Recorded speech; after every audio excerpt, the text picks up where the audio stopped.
Hello, everyone, and welcome to Whip Finish Wednesday.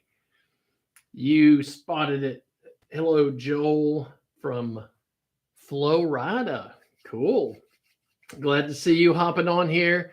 And yes, I'm wearing the same T-shirt twice in a row. Misha did not get out, but we're almost on time, so we're not doing too bad. What's up, Chris? Good to see you hopping on. We almost called you this weekend, see if you wanted to go for a short float. But instead, Misha took your spot. What's up, Mike? I am wearing the same shirt twice in a row. Katie has washed it a few times. It is a very comfortable shirt. But last week, we weren't planning on our festivities for this week. And today, we're going to be tying Charlie Craven's Boy Wonder Hopper. Boy Wonder. I keep calling it Wonder Boy, but it's not. Got picked over that you did. Actually, it was more like last minute, and I was getting ready to put her outside, and Katie said, well, why don't you just, why don't we take her? I was like, okay. What's up, Jeff? Hello, Josh. The puppy. Yes, the puppy got picked. So we're going to be tying the Boy Wonder Hopper. And quick little story about this. And here is one in the vise that I tied, and I've got a whole mess of them that I tied the past couple days. When we were out at, what's up, Bill? Thanks for hopping on from way out over yonder and blazing outdoors. When we were in Denver, we stopped by a Charlie shop, one of our favorite shops in Denver to go by. It's an awesome shop, very well stocked with tie materials as well as all the high-end goodies. And as we're leaving, I wasn't sure if I was going to be doing any hopper dropper, any dry dropper things, but I knew I don't usually tie big, heavy foam flies. I want to say big, like size 8s and 10s. That's big for me. And Charlie said, grab you a few of these. These will, these, I can't remember how many tungsten beads. I won't say 9, but it'll, he said this will hold up just about anything you want to throw at it. And so we grabbed, I don't know, half a dozen. The one with the pink top in the photograph is one that we purchased from Charlie's shop. And it was, I can't remember, I think it's a size 8. So when we got back home, I was looking at these and I was like, these are phenomenal flies, but they're a little bit big for our mountain streams or tailwaters. Usually I'm throwing stuff quite a bit smaller. So I downsized it to the size 12 that we posted today, and that's what we're going to tie tonight. So what's up, Truman and Ken? Speaking of Ken, last week, Ken was the only one that emailed us pictures, and he has emailed us pictures for the past 3 weeks, even though we weren't live 2 weeks ago. So what's up, Lucas? So I'm going to flip it. I'm going to turn it over to Katie real quick, and she is going to share some of Ken's pictures. And Katie, how do people get pictures to you to be able to share? Right. So if you want to share your pictures now, Instagram has changed up how they do their hashtag. So we can't easily find it if you hashtag Whip Finish Wednesday. However, if you will hashtag, you just do at. You do at Demuth Fly Fishing? At Demuth Fly Fishing. They'll just tag us. You don't. Okay.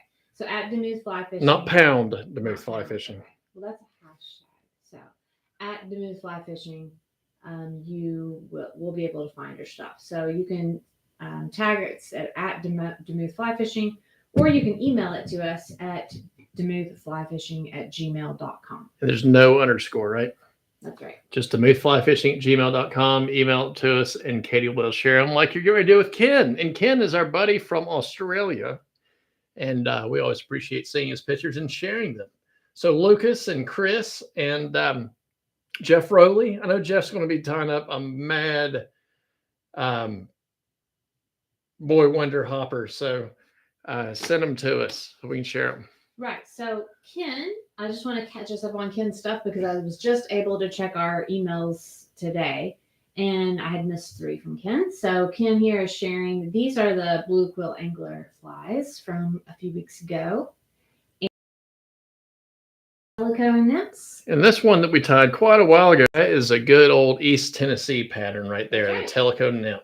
And he also mentioned that as well. So, and then the PMDs that we did last week, we've got right here. So, yay. Thank you, Ken, for sharing those. And everybody else at Demuth_fly fishing when you post something, and we should be able to find it. Yep. Or email them to us. What's up, Steve? Fancy seeing you on here. So, like I said, the Boy Wonder Hopper, and for some reason I started calling it the Wonder Boy Hopper, and that just totally messed everything up. And now I'm calling it the wrong thing. Wonder Boy. The few people that are watching on Instagram, come over and check us out on YouTube. You'll be able to see quite a bit better. The link is in the description of our story. But there is a lot on this hook, but the material list is pretty small. We're going to be using the size 12 dry fly hook, in this case Tiemco 100. You can use all sorts of dry fly hooks. Just make sure it's a standard shank. You don't want a long shank dry fly hook. For the smaller size, I'm going to be using 2mm foam, but Charlie uses 3mm foam on his size 8s and I believe 10s. But if you've got two, just use 2mm foam. Not that big a deal, but with that bigger hook gape, you can fit the larger foam, which will give you more floatiness. I'm gonna be, the sound is breaking. Hopefully it's not breaking for anyone else. Jeff, how is the sound on your end? So thread, I'm using Semperfli 8/0 classic wax thread, which is about 100 denier. So not super thick. Charlie uses we'll say Danville 3/0 monocord. So it's good on Jeff. Well, Nan, hopefully clicking and re-clicking got it good for you. I will talk slower. So we'll need some deer hair, which is always fun to make sure you get the right stuff. And the way you know you got the right stuff is when I pull tight, it should flare. If it doesn't flare, then it's not hollow enough where you're pulling the thread tight. In this case, this is stimulator hair. But anyway, and then the post material is Charlie uses this macrame yarn, mixing different colors. I didn't have macrame yarn other than what I use in strike indicators, and that's black, yellow, and white are the three colors I've got. But I do have some Semperfli Predator Fibers. So I've got a black, tan, and like a bait fish olive color.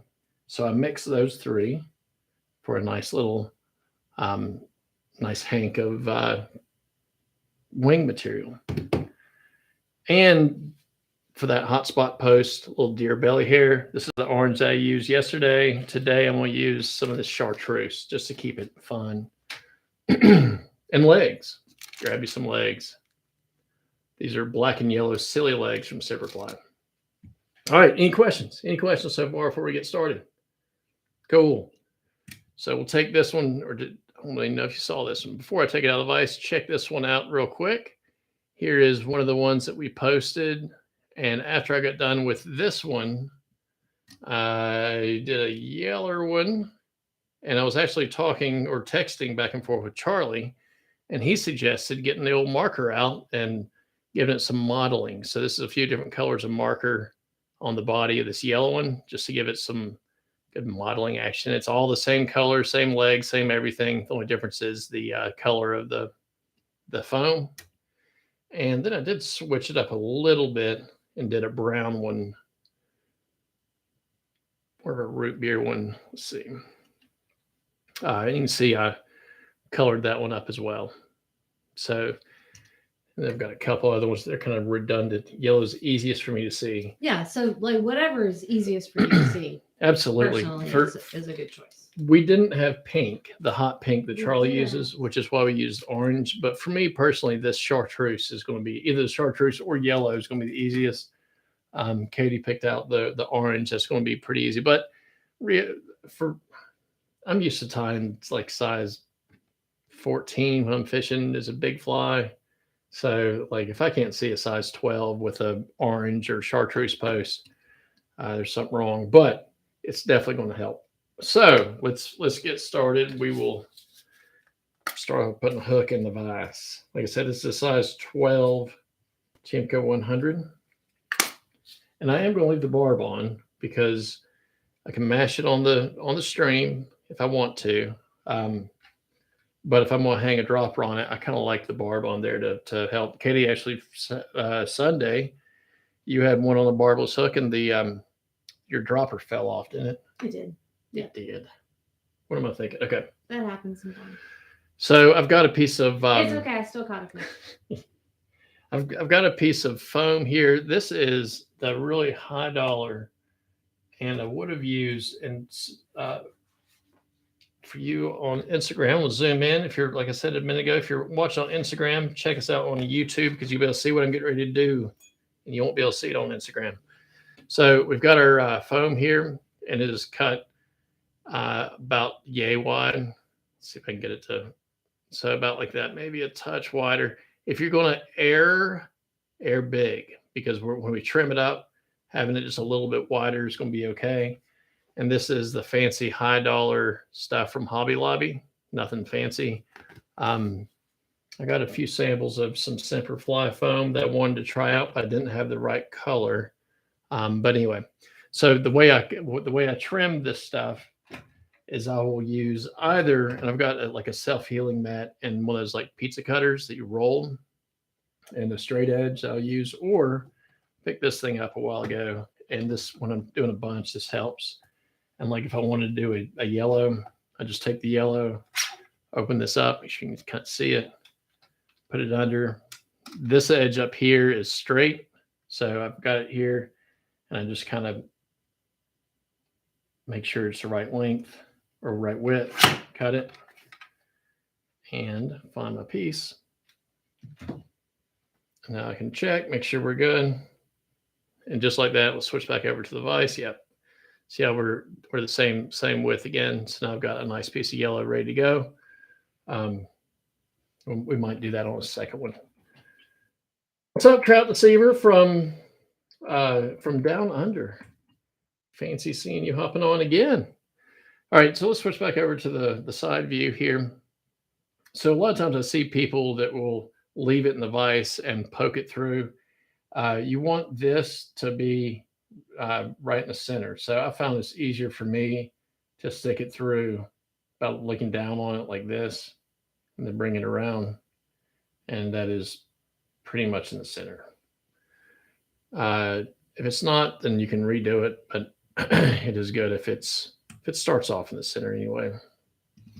All right, so now we've got our foam in there with the long end facing me. Easy enough so far. So like I said, I'm going to use the ADOT Semperfli Classic Wax and Tan. The biggest thing is you want it to be a little bit thicker than what we usually use. So don't use 18-aught. Don't use if you're going to use nano silk, use probably 6-aught nano silk. You want something that's going to be a little bit thicker, so when you pull down tight, we're not cutting through the the thread or the foam. So with that said, I talk a lot about counting your thread wraps and watching where you put your thread wraps. I'm going to start my thread right behind the hook eye. On this fly in particular, that is very, very, very, very, very, very, very important. We want to make sure we're watching each of our thread turns, and because on the front section or two, see, I've got it going all the way back to where the hook bend starts. A little touch more. I'm going to open spiral it back up. When we get towards the end, and if we're not careful, our front section that's right behind the hook eye here, that can get really, really big if you're not watching your thread wrap. So, so you want to watch that. So, as Steve's saying, the thin thread will cut your foam, and that's why we're using a little bit heavier thread. But you don't want to use super heavy thread because you'll just get a big thread band behind the head, and it'll be too much, especially if you're not watching your wraps. So I've got a little piece of scrap foam here. I'm going to set this back, set it right here, capture it. And once again, just with open spiral wraps. And this is something that I've never really thought about doing, but this is a really good idea to just give your foam a little something to stick to, because y'all that have been watching me for a while, what's up, Fisher Flies? for those of y'all that have been watching this for a while, you know I really don't like using super glue, but this little bit of texture here gives the foam and the glue something more to stick through than just stick on than just the wire of the hook or just your thread. So we'll bring this down, bring it back. Now we're going to bring our thread all the way back to the rear. So remember, this doesn't have a whole lot of stuff, a whole lot of materials. All I've done so far is put thread on the hook, put a little piece of scrap foam on top, and poked a hole in the foam. So not too difficult. Here's kind of where the magic happens. So I'm going to angle this here so you can see it. We're going to pull this foam tight. We switch back over to the vise. There we go. We're going to pull this foam tight. I'm going to try to do it so I can see. Let's do it like this. So see when I pull this tight, this is going up like that. That's what we want. And I want to poke a hole when I pull it tight right in the middle of this foam. So by using the camera, I'm going to do that. I'm just going to push kind of hard there. Okay. And that leaves an indentation. No big deal. We'll take a thick bodkin, or Charlie uses his scissors. Poke it all the way through. I think if you use your scissors, it's more important to poke through both ways. But now I've got a hole right there that's roughly in the center. Steve, are you giving me a wave in your hand for, did I miss something? Could have. So now I'm going to take that hole, and you see until I pull it tight, it's a little short. So I'm going to pull it a little bit tighter, slide it in like that. So now we've got like a U. Makes sense? Everyone tracking so far? Now I'm going to pull out my nemesis, what I can't stand using, the old super glue. And I'm going to put it in on the sides, bring it up here just a little bit, and I'm going to hit this back part. And that's a little thin. There we go. I'll close that up. So, well, thank you for saying hello to Fisher's Flies, Steve. I like our welcoming committee on here. That's lots of fun. Okay, so I'm going to take this and just pinch this so it has a little bit of a bump there, and we're going to bring it tight like this. And when I say a little bit of a bump, what I mean is right here. See how it kind of folds in front of the eye just a little bit? That's what I'm talking about.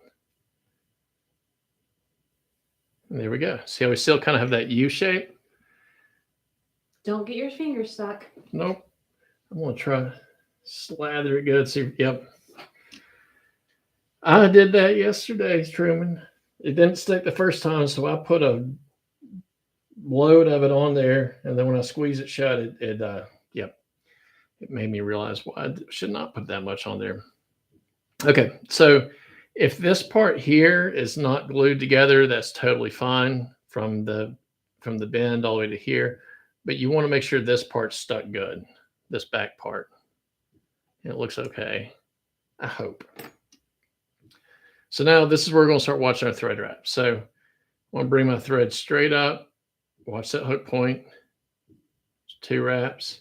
I'm going to start pulling kind of tight. And last one, I'm putting an extra one here because I'm only going to go back to this side, to the back side once more. I'm going to bring this up, and I want to put 4 segments in here. So that's 1 full wrap. Pull tight and pull tight. Now that's done. So you can see I've got that 1 cross that goes over. John, you and Jason Randall would get along great just based on super glue alone. Is that because does Jason not like super glue either? Okay, do the same thing. That's 1 full wrap, tight, 1 more tight. Okay, so see how that looks just like that? And we'll put 1 more in here, tight, tight. I'm going to put 1 more, but I'm going to back that one off. So you can see how we've got our nice little hopper body made. So we got 4 segments, including the head.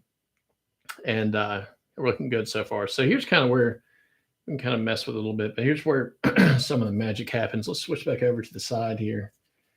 And view 7 people, whopping 7 people on Instagram. If you can't come over and watch us on YouTube, you'll be able to see what I'm doing here.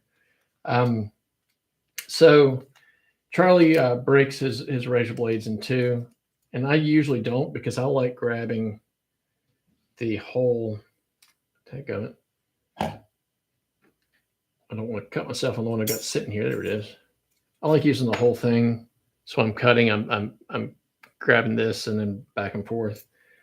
But for this one, you do kind of have to use this. And if you haven't seen this trick, when you go to break them, just leave them in the pack, fold it in half like this, and they'll break no problem. And then you're good to go for half of one. So let's go back to the vise. Look for point. Yeah, it is a good idea for sure. So if I've got my whole razor blade, and let's get my foam straight, and I go to set it like this, see how it's at an angle? I do not want that at an angle. So you've got to use half a razor blade. Now I don't know if Charlie does that for that reason or not, but I'm going to take this, I'm going to have it go straight in like this, and we'll do the kind of same. Get it. So see how it's even kind of angled down a little bit. I'm going to push this down, and then we'll just kind of saw back and forth. There we go. So just a straight cut. See how big and fat that is there? We're going to fix that as well in a second. And you can see if I didn't get that glued down real good right there, there'd be a gap right there. So that's nice and glued. Everything's straight on the hook. We're looking good so far. So next thing I want to do, I don't think I can do it as you're seeing it, but I will sure try. Let's get this started. Yeah, right there. So I'm going to take this and I'm going to slide it. Put my finger here. There we go. So see how I just kind of squared the bubble part off. And now let's bring it back over here. It's really hard to do it from this angle, but I think it'll be okay. So right before it breaks, you'll stick your finger there. Now, not perfect. Let's see if I can get a little bit more down on like this. And this is really why doing it with a razor blade is important, because there's no way I could do this with scissors with this precision. There we go. That looked kind of like crud, but I'll give it a squeeze, a pinch, and make it look better. That's fine. Not bad. That's not too bad for government work. All right, so the last thing is the rear of the fly, that big chunk. I'm just going to take my scissors and I'm going to look at it kind of the way I'm doing it. And go like this.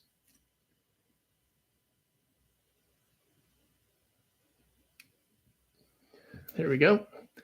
So now let's see how it looks. See how we got our our little hopper tail end of the body done. Seems like a single-edged blade would work better. James, the reason single-edged blade doesn't is, number one, Charlie specifically calls out the single edge, says don't use it. But I'm able to bend the double edge. I'm able to bend the double edged ones a little bit better.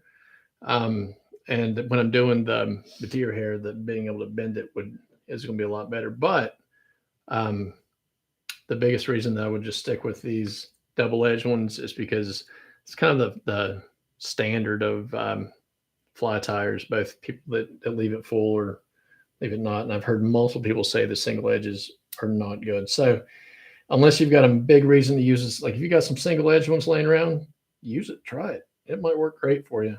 But if you're going to go out and, like, I got these. Let me show you here. I don't know how much it was, but I got these a while back off Amazon. So like a ton of them. I don't know, it was like $20 or something. And not that it's a lifetime supply, but I've had these for a few years because you know how much deer hair I'm working on. A lot. Just kidding. So let's get to time. Let's finish tying this thing. So I'm going to undo that one wrap, probably one more wrap. And now I want to go back to the rear of the hook. So I'm just going to cross back over. See how I made that cross? Pull tight, cross, pull tight. And I'm gonna leave it right there, this third segment. So you see how I've kind of completed the crosshatch on this segment and this segment. And I'm gonna get my yarn. If you don't have singles or generally, that's what I was saying with the Tug Dealer flies on Instagram. Tug Dealer flies said the singles are thicker as well. That's what I was saying about the about not being able to bend them. And with the double edged ones, you're able to really get some bendy action going really easily. So anyway, all right. So let's measure this out. I'm gonna have it go about yay far. This is not the final measurement at all. My thing slipped. There we go. Now this is where I will hit my hook point, but I'm going to pop it right here in the middle. So we got one wrap and two wraps. Before I pull tight, I'm just going to pull up on this whole little piece here. Now pull tight. Bring my thread back over to that rear segment. Pull tight. So see, I've almost got like a little parachute post. I'm going to pull this all the way back. And watch that hook point there. I've got two wraps there. Okay. And I'm going to bring it back over to the front. Remember watching those thread wraps. And I'm going to cut this a little bit. It's a little long, but that's what I want. This is Howard. Charlie uses macrame yarn. This is just a mix of Predator fibers. So this is a tan, black, and I want to say this is a baitfish olive. Yeah, black baitfish olive is what this color is. So I just pulled out a little bit and mixed them. But I mean, tan would have been just fine. But hey, we got to go fancy. Ken, thanks for hanging out with us in Australia. One of the other Australian buddies was saying, "Hey, thank you very much." Katie and I are looking forward to seeing your take on this. And Steve is absolutely correct. Any hydrophobic, so poly yarn will be fine. If all you got is parapost material, use that. You don't have to go fancy on it. And I'm not even sure if I would imagine that Charlie sells the macrame yarns once he talks about it, but I don't know. Okay. So now I'm going to grab rubber legs here. We'll grab two of them and count, pull them off. And I'm going to take them like this, bring them back over, cut them again. So now I have 4 total legs that are the same length. And to put these on, I'm going to leave them kind of long in the back. I'm going to put 2 wraps. And that's the only wraps I'm going to use to hold the back legs in. And hopefully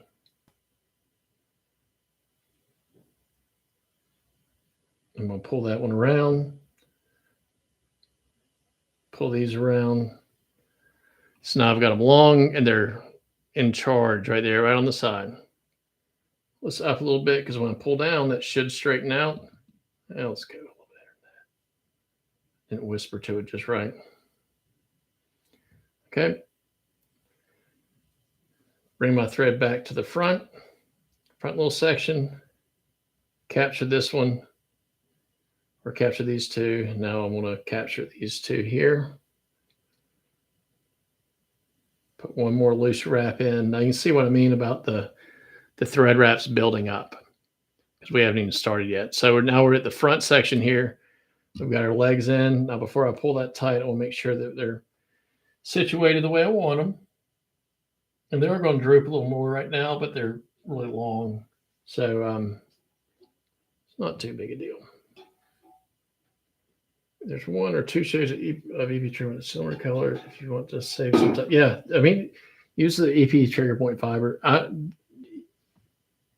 any of it would work. And really, if you just had tan, it'd be fine, or even white, like mixed white and black. You just don't get caught up and don't knot tie it because you don't have one of these materials at all.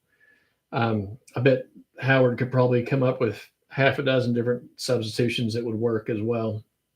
But and this is totally a substitution. I've never seen it tied with Predator fibers, but it is a hydrophobic material, as Steve said. So now I'm going to take the same material that we're talking about and twist it up, and we'll make it about the length, maybe a touch longer, but about the length of what I was using, and bring it one. And the only reason I'm doing 2 wraps is because if I just do one, it'll start to slip around the side, especially when I do that. So it looks pretty good. Make sure I'm not capturing anything tight. I'm going to pull this up. This.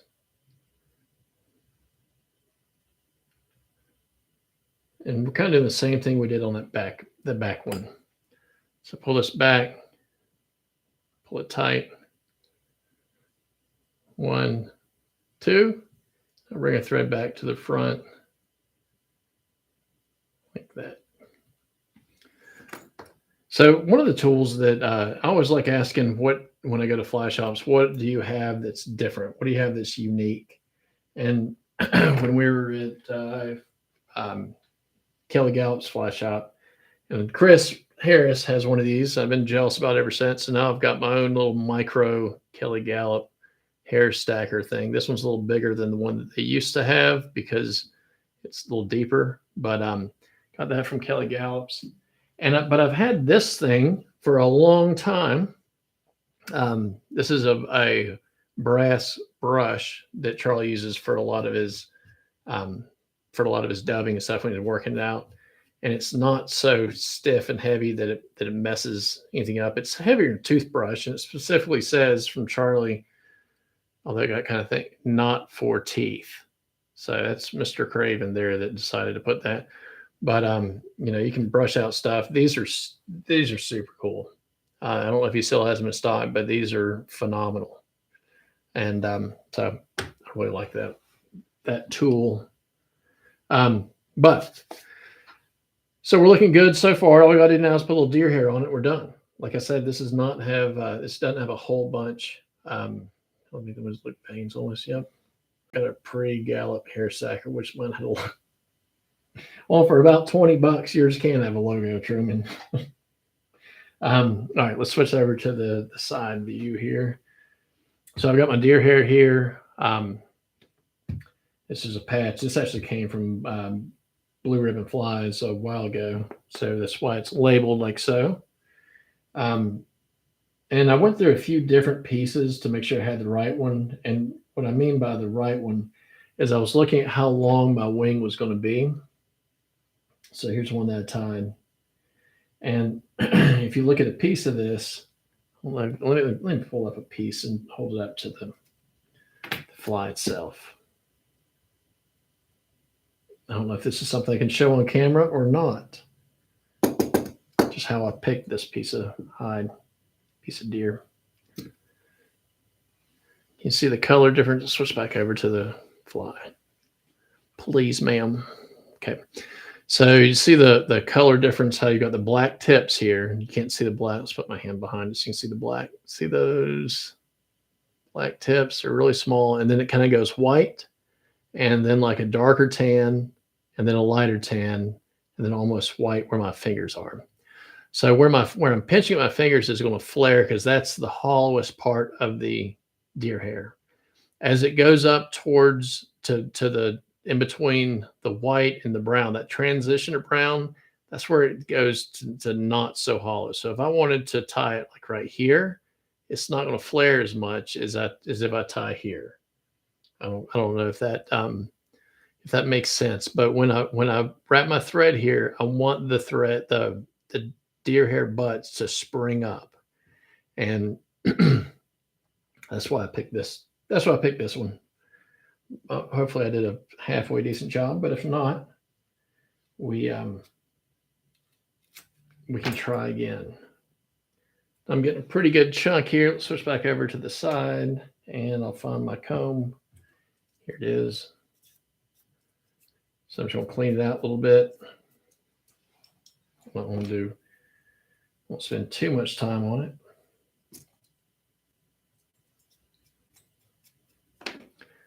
All right, get my hair stacker. And the reason I'm not using the hair stacker I just showed you is because I got the one that will work on 90% of the flies that I tie. This clump is way too big for this stacker. So I'm not using that one. Put that in there, tap it away. Katie loves it when she's upstairs and she can hear me tapping this thing. She's like, oh, that must be you over there working on a fly. So exciting. What creation are you working on now? So we'll pull this out.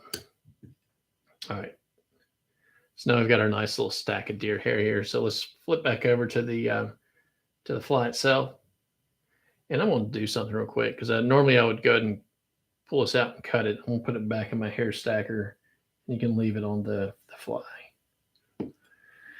So what I want to do, and Charlie does this at the end, he'll if this is not the right length, he'll cut and he'll feather this in. But I'm going to go and do it now because when I'm feathering, I'm going to cut this to where it's roughly that long. So I want it about the same length as the body there, maybe, or a touch longer in the body, because I'm going to come in and without getting my legs, I'm going to rough this up a bunch. And if I'm doing this with that deer hair, even though the deer hair doesn't come all the way back, it kind of risks cutting into the deer hair. So I'm just going to kind of pull the legs out of the way and rough this up now so I don't have to worry about it later. So now I'll brush this out. See all that junk coming off of it? And it's better. Could be a little, I'll do a little bit more.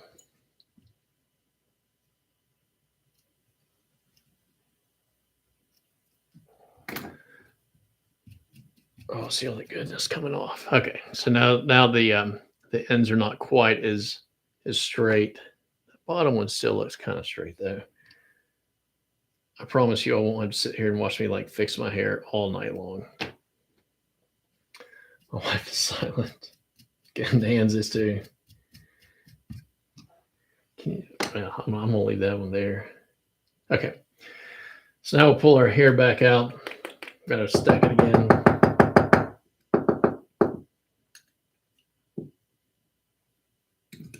So remember, like that's what's kind of cool about this pattern when I started looking at it is there's really not a whole lot of materials. Like it's not like a super complicated pattern. The number one thing is just watching your thread wraps. All right, so I'm gonna hold my deer hair up. I want it to go roughly to the hook bend and go a little bit further, a little bit past the hook bend, but I don't want it to go like this. I don't want it to go right here. I want it to like kind of lay in here, like about like that. So I'm gonna take that. I'm gonna cut the butt ends off. And you can see I've got a nice clean cut here. I'm gonna go ahead and cord up my thread because this is one spot I want my thread to be super, super, super tight and as strong as possible. I'll set it right here. Bring my thread around those legs, just with 2 wraps. So I've got the 2 wraps in there. I'm gonna keep pinching. Make sure I've got everything. I think I'm right. Yeah, I hope so. So pinch, pull tight. And that's it. So we'll hold it like that and just kind of let it sit there for a minute. So that is just 2 wraps. Scrappy Coco hairdresser. Well, Jeff, I figured you'd hop in or jump in once I started messing with this deer hair. Tell me what I'm say, dude, you ain't got no game. What you talking about? full. All right, so now I'm gonna get my I've got my chartreuse deer belly hair here, and I'm gonna take a relatively small clump here. This chartreuse has got a lot more broken ends than that other did, so same as normal. See how we flip it over to the side. All right, I just pulled out some. See all these broken ends here?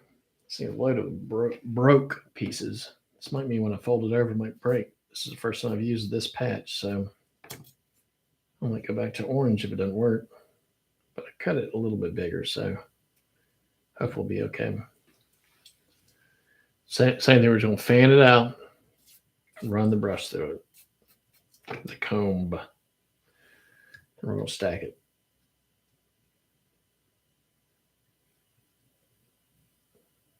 Okay. Strong, Jeff says. All right. So I'm going to pull it with the butt ends going to the right, or the tips going to the right. And you can see it'll switch back over to, well, we'll go back and forth. See, it's got the little fold like so. So I want my tips to face the same way my wing's going. And I want them to be longer than my wing because that's going to make them easier to separate out. So when I go to tie this in, I want to pinch this so I've got more hanging out of my hand than in my hand. So I've got shorter butts in my fingers. I'm going to grab this. Make sure I'm going to do it right.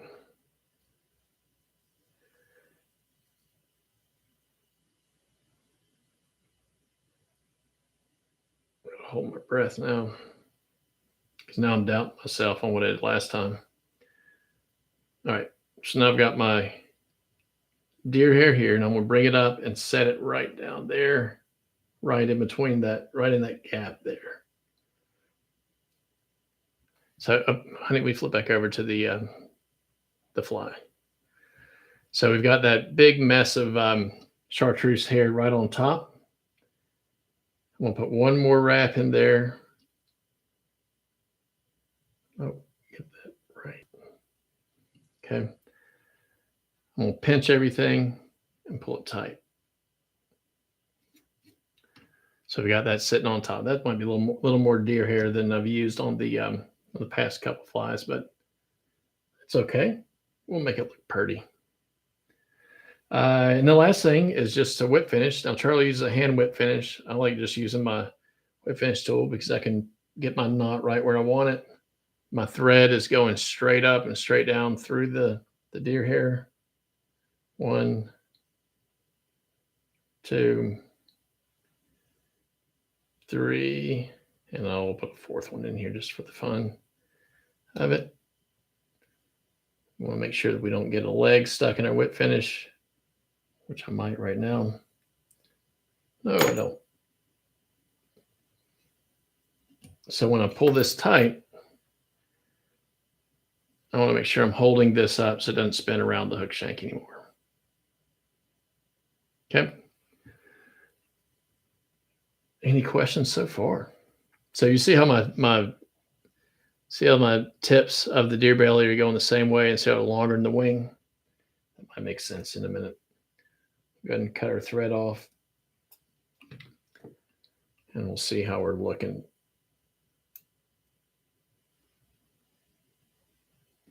So far, so good. All right, so now we're going to pull out our back to our razor blade.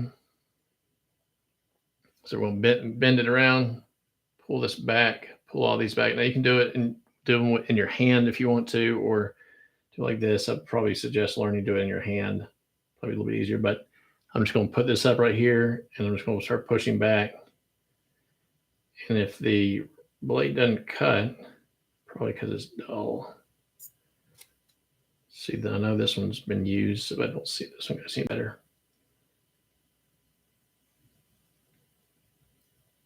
Here we go.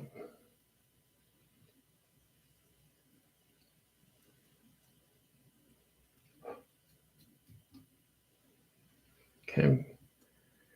It's coming.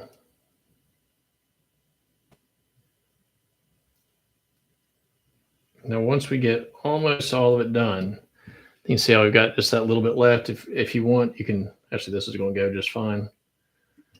But if you wanted to pull up those longer ones, it's easier to do with the longer ones longer than your wing.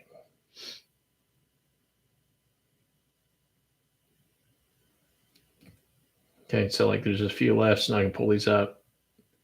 Just knock them with my razor blade so I'm not cutting into my not cutting my wing. So there's some of that are a little bit too long. Cut those off. Trim that around a little bit. I probably should have stuck with the orange because that's one I used on the first ones, but there is that one's got a little bit bigger hotspot, so it looks good. The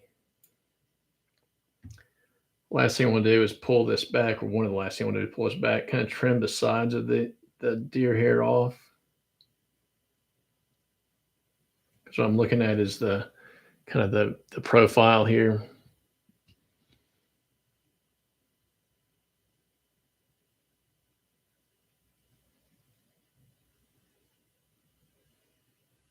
And just like most deer hair flies, like the less you trim, probably the better, at least to an extent. And don't trim your legs.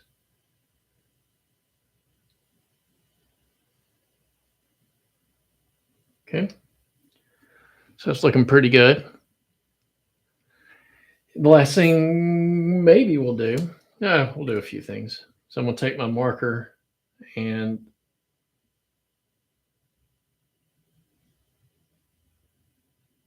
put a little teardrop thing on there.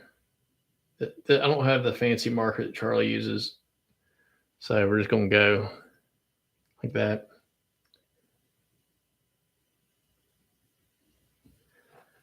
And then we want to trim off our legs. So the legs, the back legs need to be just a little bit longer than the wing, roughly the same length as the wing, but a little bit longer. So see, we got the back legs done, and the front legs are going to be once they're cut about to the wing, maybe a touch shorter to the end of the wing. These should probably be just a little bit shorter. There we go. So you can see our silhouette here looking pretty good. One more thing that you can do, and like I said, this is what Charlie was talking about with the just kind of getting creative the other day, is I do have some of these Prismacolor markers, and we can just kind of run it all the way down the bottom here like that. So you see how that kind of looks, and then I can kind of feather that in with my finger. I can take this and try and do it so you can see it. Run on the side here. Same thing, feather it in. This side. Kind of rub it in. So we got a little bit more of that. And then we'll use one more on that tail. Pull it up. I'm saying tail like it's a actual tail. See how that's kind of got a little bit more modeling to it. Point is, you can sit here and play all night long with your markers and make it just right, just the way you want it, or overcomplicate it.